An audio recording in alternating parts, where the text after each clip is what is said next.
Aloha, and good morning and welcome to Live at the Legislature, where every week we sit down with members of the House of Representatives to talk about issues, concerns, legislation, and gossip running through the halls of the state capitol. Joining us this morning are the chairpersons of two of our House committees, Representative Nicole Lowen, who represents District Number 6 on the Big Island, Kailua Kona, and Representative Takashi Ono. He represents District 27 on Oahu, and that's the Nu'uanu area. Nicole is the chair of the Energy and Environmental Protection Committee, and Takashi is the chair of the Intrastate Commerce Committee. Welcome. Thanks for joining us this morning.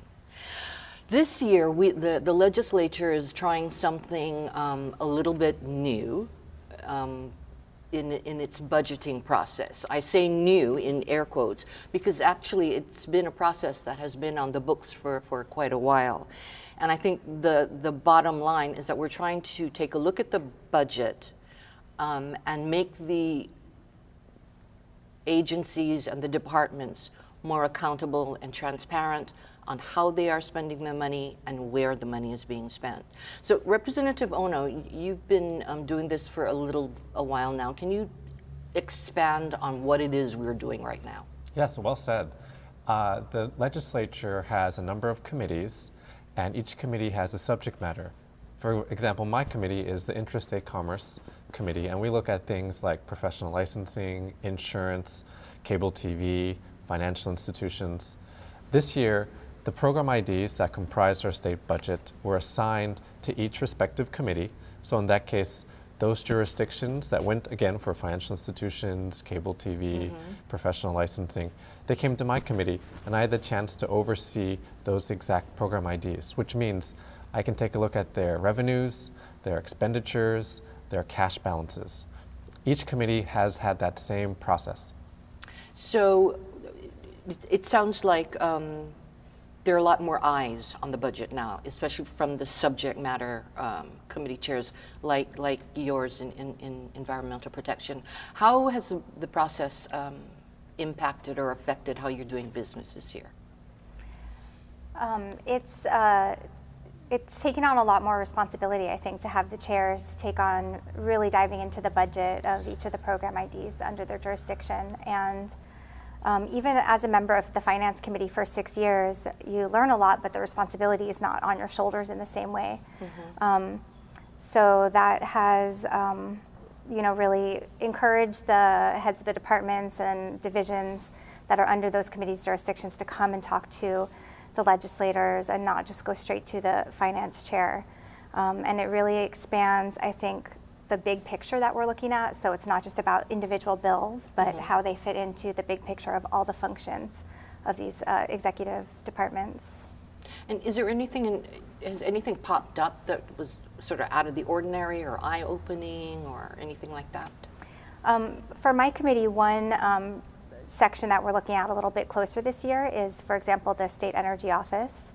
They had a not very favorable audit a couple years ago, a year and a half ago, and so yeah, it's been interesting looking and seeing what they are doing or what they aren't doing, and having the chance to think about how we can fix some of those issues and perhaps realign that office so that they have a mission in line with state policy.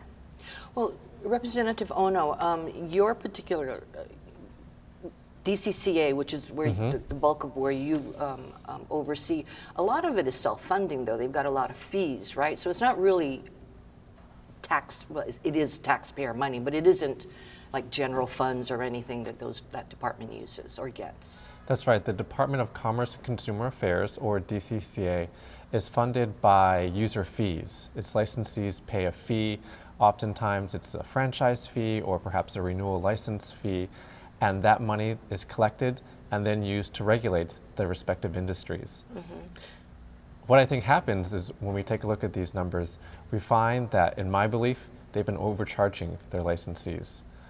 For year after year, the money that the Department of Commerce and Consumer Affairs takes in is greater than the money they spend. Oh, really? And the money that they spend, the money that they save each year because they take in more money, results in a cash balance. That cash balance has gone only one way, and that's up. is there something you can do about it, or? There is, yes. And so what are you going to do about it? I think it is really important as elected officials to be accountable to the public, and we hope to keep the Department of Commerce and Consumer Affairs accountable as well. We're trying to make sure that they have a healthy revenue and healthy expenditures that match, and a cash balance that'll last them somewhere between 9 months to a year, and that's their estimates. Through a couple of pieces of legislation that we've been able to craft because of this new legislative budgetary process, we try to put our ideas into these bills, and we're almost halfway through the session, and we'll see how it goes. But in the end, we hope that all the departments that we oversee are a little more accountable to the people we represent, to the things that we hear from our constituents surrounding cost of living, surrounding what it's like to live in Hawaii. Well, that brings us to another point. Now, this is, as I say, this process has been on the books for quite a while now. And not everybody is a fan of what we are doing this year with the budget. There are some people who are critical, saying that at the end of the session, when everything sometimes goes a little crazy, there's a huge potential that whole programs could be dropped. What do you say? And other problems could come up with this new process. What do you say to that, Representative Lowen? I think there's a balance, you know, when you're managing anything, I guess, between micromanaging and just giving free rein. And we're just seeking to find more of a balance in the middle of those two, because there are some divisions, I think, that have had free rein and no one's really looked closely at their expenditures and what they're doing. So I think that's positive. That said, it being the first year that we've done this, it's a new process for a lot of people. But I also have confidence that at the end of the day, we have a very experienced finance committee chairwoman, and that they're keeping an eye on the big picture. And we want a functioning government, and that's what we're striving to get to. Representative Ona, what do you say to people who say this ain't going to work? You know, I have two responses. The first one is simply that I've talked to a lot of people who probably think that government is too big and they wouldn't mind if it took a little cut to it. The second thing is that we dealt with big issues year after year, and it's the same process that we're going through now. We have bills, we have hearings, we take votes, and sometimes those bills don't make it to the end. And we come back the next year. One of the biggest bills that has happened when we were here was that rail bill, and that was the end of the world if this didn't happen bill, if we dropped the ball. We eventually got that solved. I think the same thing will happen here as well. Well, let's, how,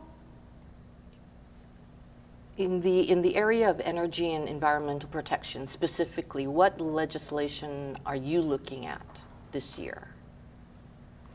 You mean about within the budget process? Within or just the budget in process general? and outside, either way. Okay. I think a big focus of the committee is this year is starting to try to tackle a discussion about climate change, and that includes carbon emissions reduction, and also looking at things like sea level rise and what we would call adaptation. So, you know, I think like arguably that's kind of the biggest issue of our times, and it's one that can seem overwhelming in terms of trying to figure out how to tackle it. But I think that if we continue doing what we can, little by little, that we're taking steps in the right direction. And I think Hawaii is also really providing an example for many other states and around the world in dealing with climate. So, for example, some of the issues we have are just looking at some options for managed retreat and sea level rise adaptation, protecting critical infrastructure, looking at resilience, things like that. Representative Ona, I wanted to ask you one other thing on the budget. Sorry to keep going back there, but how are the, now this is something brand new, and this is government, and change is tough sometimes for a monolithic battleship in the middle of the Pacific Ocean.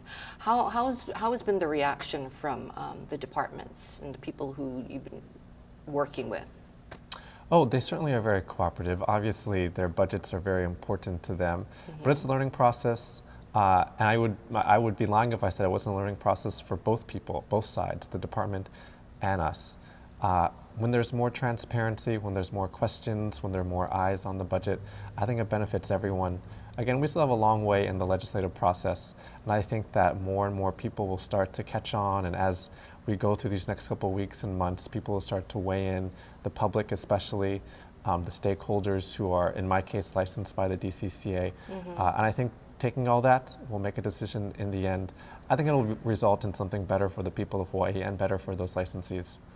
Well, this is, I think this is maybe the hallmark or probably another word for it, for this particular House of Representatives, where you've just, you've got 10 new freshman legislators. It's, I would say the makeup of this group and of the House in general has been, let's think out of the box kind of group of thinking. Would you agree? Yes, no?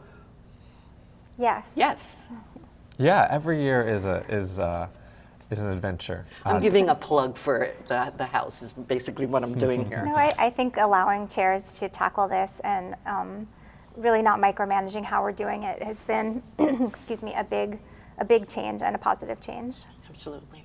Well, thank you very much for joining us today and talking about this sort of inside baseball subject, but very interesting and very important. And thank you for joining us. Again, we will see you next week, where I promise maybe we'll talk about issues, concerns, and we'll throw in the gossip. Aloha. Thanks for joining us.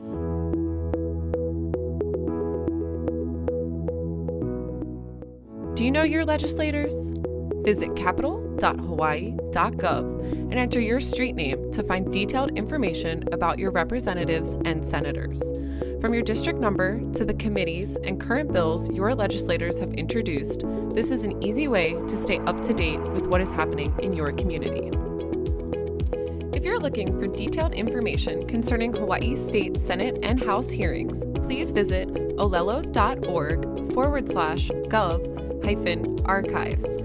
Videos are arranged by date, with the most recent at the top of the list. You can also search the on-demand media library by typing keywords into the search box. Are you looking for an easy way to get involved in the legislative process?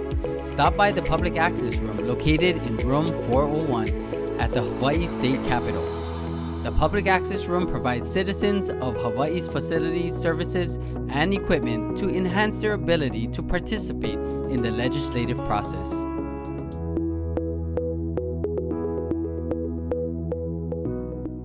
Aloha and welcome to Live at the Legislature, where each week during the legislative session, we give you a chance to hear directly from state senators about what's going on here at the Capitol. It's week 7 of the legislative session, and the Senate is in recess today, which means the Senate committees are hearing dozens of bills in advance of next week's crossover. One key committee is the Committee on Commerce, Consumer Protection, and Health, which is chaired by Maui's Senator Roz Baker. Hello, Senator. Good morning. Thanks for being here, especially Sure. such a busy time. Yes. We should explain that recess does not mean they're out on the playground. No, we have hearings beginning at 9 o'clock, then some more at 9:30, 11 o'clock, and that's the way our recess goes. And that's, a lot of committees are doing that right Yes, now. yes, not just us. The CPH is a top bracket committee. So you hear referrals both at the beginning, early referrals, and then you also got closing referrals before they cross over. How many bills do you hear in a year? Well, we had 365 referred to us this year, and I imagine we'll hear over 200 of them. We get some of them coming to us directly, like the bills we're hearing today, single referrals only to us. And then we have some joints with Ways and Means, sometimes with Judiciary, and then of course we have bills referred to us from other committees. As subject matter, I mean, that's a pretty broad range, all the way from commerce to health. How did health end up in that mix? Several years ago when we reorganized, nobody wanted to take the health committee. When I first came into the legislature a number of years ago, I had health, so to help facilitate the reorganization, I volunteered to take both committees. And that's been a concern of yours, an interest of yours for a long time. Yes, yes. The two committees work actually really well together, but yes, there is a lot of bills to have to look at as a result. As usual, there are a lot of great, interesting ideas that come across here. For example, Senate Bill 11, which you were one of the introducers, would outlaw polystyrene foam containers statewide. Yes, and Maui County beat us. Their law went into effect December 1, December 31 in 2018. So I think Maui County became the first state to ban polystyrene, and we know that it's not good for the environment. One could argue that if we don't dispose of any of our trash, that's not good for the environment. But I think with the chemicals in that particular formulation, it's a good thing not to have them circulating, being in the waters, being in the landfills, are being burned. I know that there have been concerns from like the food outlets about what they're going to do instead. How has Maui dealt with that? Well, there of course were some concerns as well, but I know our entrepreneurs are very inventive and very creative, and they've come up with some very good, I think they're kind of wax-lined paper or some kind of composition that gives them very sturdy. It holds the heat. They don't, and I've seen some of those containers used in Honolulu. So I think people are preparing for the ban and understand that it's really the right thing to do. It's the Pono thing to do. Senate Bill 553 would address broadband services. Is there a need to increase our broadband services across the state? Absolutely. There are many places throughout the state of Hawaii that are not adequately served by broadband. And some places on Hawaii Island, there's even some in my county that really don't have the access. And clearly, that's how learning is done. That's how commerce is engaged. And so we really need to make sure that we have the effective bandwidth and the speed that can engage all of our citizens in the state of Hawaii. And as a long-term, it's almost as an infrastructure to further economic development. That's kind of key. It's very key. It's also key for our schools, for distance learning, to make sure that we can share what's happening at UH Maui College in Central Maui with Molokai, with Lanai, and other places. So yes, infrastructure is very important, and we have to help get that build out. And finally, SB 1000. Requiring the installation of electric vehicle charging stations in both new multi-level family buildings and new commercial buildings.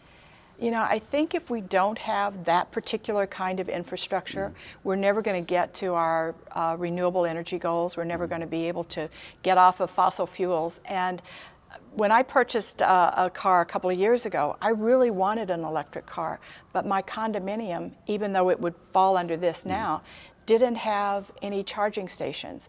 And it was difficult because our parking spaces are not assigned for me to say, okay, I'm going to get one and then I'll just plug it into my own outlets. So yes, I think by doing this, we'll encourage the adoption of electric vehicles, and we'll be further ahead in reaching our renewable energy goals. And this is for new construction. What about, has anybody talked about retrofits for the older buildings? I think some of the condominiums are looking at that, and hopefully there'll be some ways that folks can assist with that. Because yes, this is for new construction, and we need to take care of some of our older buildings as well. So there's kind of a theme here of moving the state into the future. Yes. Is that an express concern, or is that just something that's just happening? No, I think that's a conscious effort to look down the road. We want to make sure that we leave things better for our children and grandchildren than perhaps we had. And so we need to take into account how things affect the environment, how they affect our economy, how they affect the learning in our high schools and elementary schools and even in our colleges. So it's important that we look to the future. Okay. Finally, in the area of health, what's happening? I know that there have been some changes in hospital structure and whatnot. What are we looking forward to in the near future for developments in healthcare in Hawaii? Well, there's always a lot of new technology that one needs to adopt in healthcare. We've been trying to work with the hospital systems, both Hawaii Health Systems Corporation, which has a number of hospitals, public hospitals. Of course, Maui Health System was just spun off from that, and I think we need to continue to encourage them and provide some subsidy to make sure that they are able to survive and be independent on their own. And also looking at some of the licensing requirements for our healthcare providers to make sure that they can practice up to the very top of their license.